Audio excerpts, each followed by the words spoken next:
Seja bem-vindo ao canal Teologia Aprenda Mais. Acesse os nossos vídeos, curte o nosso canal, dê um joinha lá, se inscreva, para receber os vídeos atualizados, os conteúdos atualizados do nosso canal Teologia Aprenda Mais. E aqui eu quero voltar novamente a gravar outro vídeo, que vou dar continuidade à questão. As duas igrejas também se diferiam em matéria teológica, tais como a doutrina filioque no contexto do credo niceno, Então, a igreja ocidental sustentava que o Espírito Santo procedia do Filho e do Pai. E a igreja do Oriente, a igreja grega, não aceitava essa interpretação, alegando que isso inferiorizava o Espírito Santo e, consequentemente, uma negação da Trindade. Lembra que foi elaborado que o Pai não é criado e nem gerado. O Filho é gerado e o Espírito Santo procede do Pai e do Filho. Essa que é a decisão, é o conceito geral que temos, Então a igreja do Oriente não aceitava, porque diminuiu o Espírito Santo e desfazia o conceito de Trindade. E ela se divide nessa parte, entre a igreja oriental e a igreja ocidental, As duas igrejas também diferiam em matéria teológica, tais como a controvérsia sobre a data da Páscoa, Teve até a controvérsia sobre a data da Páscoa. A igreja no Oriente defendia que a Páscoa devia ser celebrada no dia 14 de Nissan, a data segundo o calendário judaico, independente do dia em que ela caísse, Em 162, o bispo de Roma foi contrário à data oriental, defendendo que a data deveria ser o domingo seguindo o 14 de Nissan.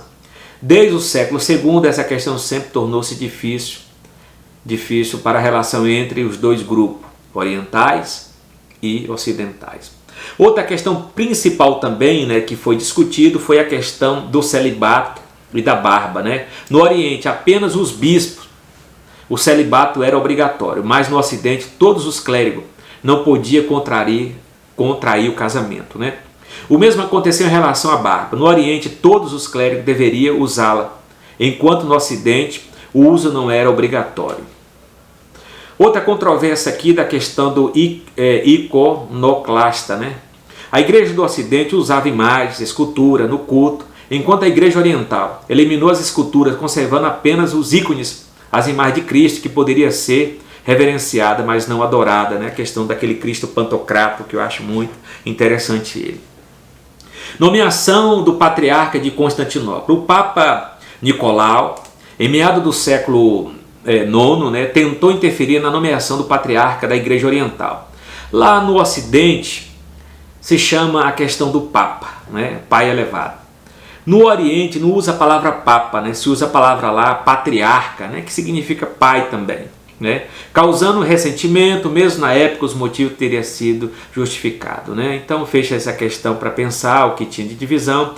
Vou pegar uma questão aqui de uma história que está na minha apostila sobre a história do cristianismo, história da igreja, que eu cito a questão aqui desse livro histórico. Em 1054, a igreja romana ocidental, representada pelos delegados enviados pelo Papa Leão IX, excomungou o patriarca de Constantinopla, o cabeça da igreja oriental. O patriarca Cerularius, recusou-se a reconhecer a supremacia de Roma sobre a igreja oriental. E a resposta ao ato de Roma excomungou a delegação do Papa. Esse grande cisma foi antecipado por séculos em virtude das diferenças de linguagem, como a gente falou lá, de algumas doutrinas, filioque, etc. Então, teve a questão da diferença de linguagem, que eles não se entenderam. A igreja ocidental fala o latim e a igreja oriental fala o grego, já não se entendia nas linguagens. Qual é a linguagem oficial, qual é a linguagem do céu, qual é a linguagem dos anjos, qual é a linguagem sacra. Claro que para a igreja ocidental era o latim e para a igreja oriental era o grego. A discordância sobre o lugar de ícone na adoração, disputas territoriais, convicções, convicções variantes relativas ao celibato, ao ofício clerical, argumentos relativos ao procedimento, os argumentos relativos à procedência do Espírito Santo, que procede do Pai e do Filho. A igreja oriental dizia que o Espírito Santo procedia somente do Pai, enquanto que a igreja ocidental dizia que o Espírito Santo procede do Pai e do Filho. Vamos novamente. A igreja ocidental diz que o Espírito Santo procede do Pai e do Filho. A igreja oriental diz que o Espírito Santo só procede de quem? Do Pai somente, né? Então, analise comigo lá na teologia, na história da doutrina, da Trindade, né? Que a explicação tá boa. Outra questão de um tempo muito importante que acontece aqui é a questão da escolástica, né? A escolástica que começa nesse período, que é muito importante também. A escolástica, que a gente vai ver pessoas aqui muito importantes, que são Carlos Magno, né? Carlos Magno. Vou falar primeiramente sobre Carlos Magno, né? Carlos Magno é uma figuraça muito importante, né? O Carlos Magno aqui é uma figura muito importante na história que a gente chama até a chamada teologia carolíngia. Carolíngia. É a teologia de Carlos Magno, lá a teologia que era ensinada no palácio de Carlos Magno, né? Então, o Império Carolíngio, né, também conhecido como Império de Carlos Magno, foi o momento de maior esplendor do Reino Franco. Ocupava a região central da Europa, né? Esse período ocorreu durante o reinado do imperador Carlos Magno, que viveu no ano 768 a 864. Então, nessa época, o Papa Leão IX, né, ele ungiu, consagrou Carlos Magno como imperador do Sacro Império Romano. É daí que vem a palavra Sacro Império Romano, vem a partir do século IX. Nesse derramamento de óleo sobre a cabeça de Carlos Magno, ele se tornou o imperador do Sacro Império Romano. Mas lembra que a parte que caiu foi a parte ocidental do Império Romano em 476. Mas a capital não está mais na parte ocidental, a capital está na parte oriental do Império Romano, lá na cidade de Constantinopla, desde a época de Constantino. Então, analisando, né, até na época de Justiniano, no século VI, Justiniano tenta reconquistar a parte ocidental no século VI, mas o imperador Justiniano não deu conta porque os bárbaros estavam lá. Mas o que aconteceu, a história foi se passando, o tempo foi se passando, aparece a figura de Carlos Magno, que foi no século IX, né, o Papa consagrou ele, ungiu ele como imperador, né, romano, agora da parte ocidental, ou então do Sacro Império Romano. Ele é uma figura muito importante na história. Eu acho que ele aprendeu a ler com 30, 40 anos de idade, era um cara muito administrativo, culto na época, e se importava que o povo viesse estudar. Na área educacional, o que foi que ele fez, o Carlos Magno? Na área educacional, o monge inglês ele trouxe um monge chamado Alcuino. Foi o responsável pelo desenvolvimento do projeto escolar de Carlos Magno. A manutenção dos conhecimentos clássicos gregos, romanos, né, tornou-se o objetivo principal dessa reforma educacional. As escolas funcionavam junto aos mosteiros. Era chamada escolas monarcais. Né? Aos bispados, escolas catedrais que ele colocou. Ele também colocou as escolas palatinas, que eram as escolas feitas, né, no palácio. Tá? Nessas escolas era ensinado as 7 artes liberais, a aritmética, a geometria, a astronomia, a música, a gramática, a retórica e a dialética. Ok? Então tinha as escolas nos mosteiros, tinha as escolas catedrais, né? Catedrais dos bispos, tinha as escolas palatinas, que eram as escolas na corte, no palácio, muito importante, que Carlos Magno promoveu.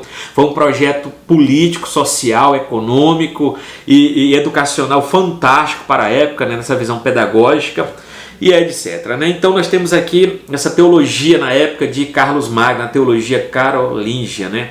Outra questão também nós temos importante é a escola, é a chamada escolástica. O termo escolástica se origina do grego, né? Que significa schole, né? Que significa lugar onde se aprende. Escolar significa lugar onde se aprende. Nasce com o surgimento das universidades, escolástica nasce com o surgimento das universidades. 2 tipos de universidades são comuns nesse período. A italiana, onde os alunos organizam a administração das suas próprias escolas. A escola francesa, a universidade francesa, seguiu o modelo monástico. A faculdade era constituída dos professores, administrador da escola. O currículo era baseado no trivium, né? Trivium, a gramática, a lógica, a retórica, e o chamado quadrivium, música, aritmética, geometria, né? Astronomia, e claro, a teologia, que era a rainha da ciência nessa época, né? E a teologia era a rainha da ciência, a filosofia era a sua serva. A escolástica pode ser definida como a tentativa de racionalizar a teologia para que sustente a fé com a razão. Os dados da revelação bíblica eram organizados através da lógica dedutiva de Aristóteles, né? Nessa época se disse que Aristóteles foi cristianizado, entendeu? Aristóteles foi cristianizado, as ideias como fundamento lógico, as ideias que São Tomás de Aquino vai trabalhar com as ideias de Aristóteles, né? Que a gente pode ver em filosofia, que é muito importante. É importante salientar que a busca da escolástica não era pela verdade, mas sim pela organização racional do corpo, das verdades aceitas, seja através da fé ou da razão no corpo harmônico, né? A fé e a razão caminhando junto aqui. A partir da filosofia grega, seja Platão ou Aristóteles, os escolásticos se dividiram em tendências de tratamento da natureza, dos universais ou da realidade última de todas as coisas, bem como a relação entre a fé e a razão. São encontradas na escolástica pelo menos 3 tendências predominantes: a escolástica realismo, né? O realismo moderado e o nominalismo. A seguir, a definição de cada tendência seguida pelos principais representantes. Quem são os principais representantes aqui dentro da escolástica? Aqui, o realismo. Platão ensinava que os universais, quando ele fala universais, são as ideias são sempre universais, né? Tinham uma existência objetiva independente das coisas particulares. Cria-se, por exemplo, que há universais de beleza, de verdade, bondade, fora dos atos particulares do homem da beleza, verdade e bondade. A frase latina que resumia essa tendência era universalia, entre reine, né? Isto é, os universais existem antes das coisas criadas, né? As ideias universais, a ideia, o mundo das ideias, o mundo hiperurânio, que a gente pode até discutir, mas que está mais uma provocação para a gente analisar de forma rápida.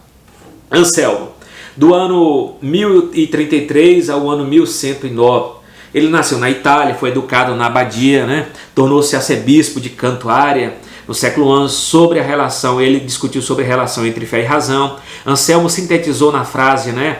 Creio para que possa entender. Santo Agostinho fala creio, né? Creio para compreender e compreender para crer, né?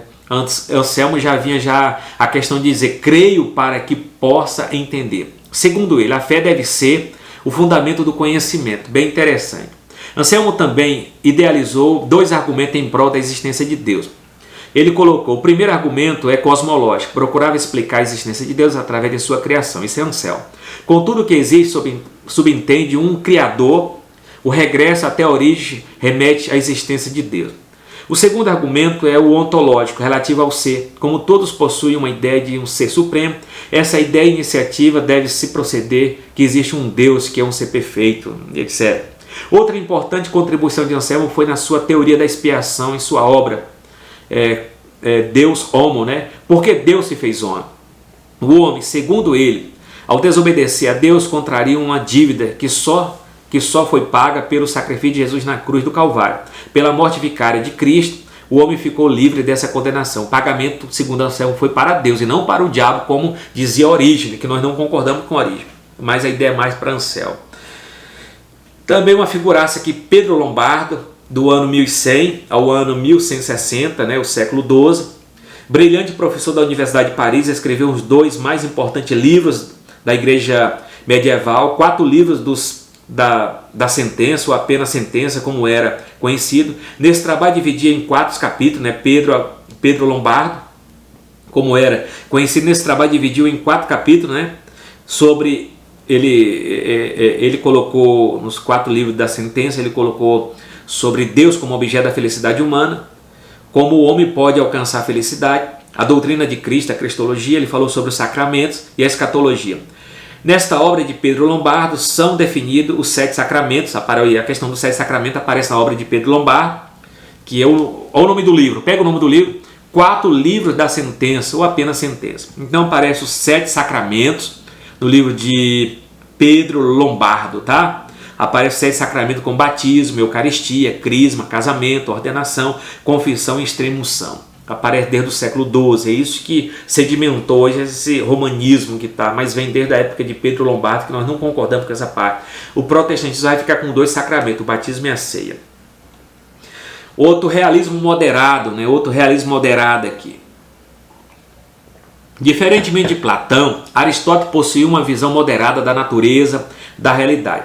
Ele defendia que os universais ou ideias possuíam uma existência objetiva, embora não existisse a parte das coisas individuais, mas sim nela. A frase que resume essa ideia é universar in re, né? Os escolásticos que adotaram essa ideia foram chamados de realistas moderados ou conceptualista. É aquela ideia que Platão dizia para cada objeto nesse mundo material, nesse mundo fundamental, nesse mundo fenomenal, nosso mundo físico, né? Vamos dizer, cachorro. Nós temos muitos tipos de cachorros e etc, né? Nós temos muitos tipos de cachorro. Mas para Platão existe um universal, uma ideia cachorro para todos esses cachorros que tem aqui nesse mundo físico, né? Então quer dizer, agora Aristóteles falou, não, as ideias não estão fora das coisas, as ideias estão nas coisas, né? No próprio ser. O ser pode ser dito de várias maneiras, e não como Platão dizer que o ser é só um tipo de significado, um tipo de conceito. Não, o ser pode ser dito de várias maneiras, né? Aí que ele constrói toda a questão do ser. Então ele diz também o seguinte, Aristóteles, não existe nada na minha mente, né? Não existe nada na minha mente que não tenha passado primeiramente pela a minha experiência. É por isso que fala que Aristóteles era empirista. E de fato, né, é o que Kant vai dizer. O conhecimento começa através da experiência, né? Mas Platão não. O nosso conhecimento, né, começa pelas nossas ideias, pelo o relembrar as coisas, né, que eu já tinha desde o mundo das ideias e etc. Isso não é o caso, é para a filosofia. Tá? Então ficou essa questão aqui. Nós temos uma figura também aqui, Pedro Abelardo, que viveu no ano 779, aquele romance entre ele e Heloísa, que o tio de Heloísa vai mandar castrar Abelardo, ele vai levar ele para o mosteiro, e Heloísa vai se tornar uma freira, né? Eles vão se escrever cartas platônicas à distância, tá? O mais famoso professor de Paris, mestre na Universidade de Paris, chegou a ter milhares de alunos em suas classes, né? Era o chamado debatedor, né? Debatedor invencível. Utilizava a maêutica como principal método didático. Era um realista moderado, cria que a realidade existia primeiro na mente e depois em Deus. Depois aqui e agora, individuais, as coisas acima, além dessa vida. Finalmente, na mente do homem, em relação à questão de fé e razão, acreditava na ideia do sei para que posso crer, é diferente de Anselmo. Salientava a importância da dúvida no processo de conhecimento. Sua principal obra, né, em torno de 158 proposições contraditórias entre os pais da igreja, com o objetivo de discuti-la e solucionar. Ele também falou sobre a expiação. Ele acreditava na influência moral da expiação, né? Isso eu falei lá em Teologia Sistemática. Jesus morreu na cruz para cravar no homem o amor de Deus, pelo que o homem assim influenciado entregaria a sua vida a Deus. Seu apego à razão trazia desconfiança e receio dos seus adversários, né? Então aí está a figura de forma rápida, né, de Abelardo, né? Então você pode ver o romance de Abelardo e Heloísa, né? Que os dois tiveram um filho, mas o filho foi levado, né? E levado para o mosteiro, para um lado adotivo, etc. Temos uma figura também chamada Alberto Magno, muito importante, o grande professor de Paris, professor de São Tomás de Aquino, né? São Tomás de Aquino. Nascido em Colônia, também lecionou na Universidade de Paris, era conhecido como Doutor Universal, né? Um conhecimento fantástico. Suas principais obras são verdadeiros compêndios de ciência teológica e natural, num esforço para conciliar razão e religião. Eu quero terminar aqui esse vídeo e deixar para o próximo, para que possa falar de São Tomás de Aquino no próximo vídeo. Shalom, até mais.